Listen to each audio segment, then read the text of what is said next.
jiruutana keessatti wanti nama gammachiisu baay'een maal inni jedhanii namoonni gaafatan.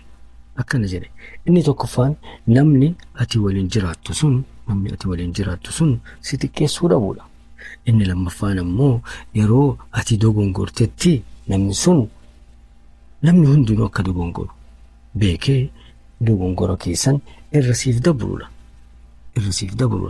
Inni sadaffaa ammoo yeroo ati yaada wahii dubbachuu barbaaddee yookaan yaada wahii ibsuu barbaaddee laakiin jechuun si harkaa badanii yaada ibsachuu barbaadde san ibsuu wallaaltee jecha hin taane dubbattee silaa jechi kun nama aarsuu qabu nama kana biratti ammoo hin aaru namni kun. Sababni isaa inni akkana jechuu barbaadee laakiin jechatu harkaa badee waan hin taane jedhee irra siif dabruudha.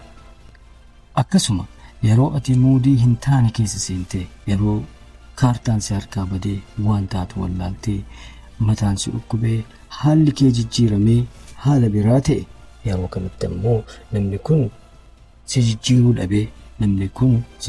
dhabee si waliin jiraatee hin dabra. Wanni hundinuu hin dabra cinqaan kunillee hin dabra jedhee si jajjabeessee si waliin dhaabatu.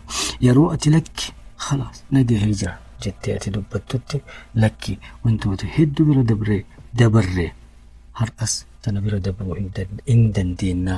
Kanaafuu xiqqoobsii jiruun akkanuma jedhee si jajjabeessu yoo ta'e akkasuma waan ta'e wanni jiruu tana keessatti si quunnamu hundi nama kana wajjin wal qabattee bira akka dabruu dandeettu namni kun si jajjabeessuudha. Sanboota namtichi akkana ta'e namni akkanaa eessaa argama? Aslan yeroo ammaa kanatti namni akkanaa kun jiruu tana keessatti argamuu hin danda'amu jedhee namticha kanatti deebise. Yeroo kana namtichi kun akkana jedhee deebise. Yoo namni kun argamuu baate ati nama san ta'uu yaalii jedheen. Namni akkanaa hima jira. Baay'inni isaatu xiqqaadha malee addunyaa tana keessatti namni akkasii hin jira. Laakiin yoo kadhabamu taate yoo namni akkasii si qunnamuu kadhabu ta'e namni akkasii yoo si qunnamuu dhabe ati nama san ta'ii nama jaalattu saniif yookaan nama waliin jiraattu saniif jedheen. Gaaf tokko Imaam Ahmad ibn Hanbaliin gaafatan akkana jedhaniini akkamitti nama jalaa nagaa bahuu dandeenya? Nama jalaa akkamitti nagaa bahuu dandeenya jedhanii gaafatan. Yeroo kana akkana jedhee deebise. Ilma namaatii kenni malee irraa hin fudhatinii jedheen. Kenniif malee irraa hin fudhatin. Yoo isaan si miidhan ammoo isaan hin miidhin. Hajaa isaanii hunda bahi. Hajaa akkasii bahan irraa hin barbaadin hin gaafatin jedheen. Yeroo kana namtichi akkana jedhee deebise. Wallaahi hin ulfaata jedheen.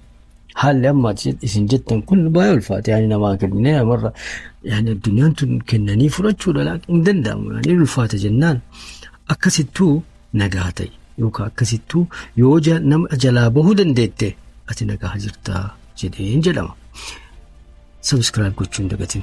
Akkasuma like gochuun dagatin. Akkasuma share gochuun dagatin. Chaanaaliin du'ee jira waan ta'eef taasuu barbaadeeti nagaatti.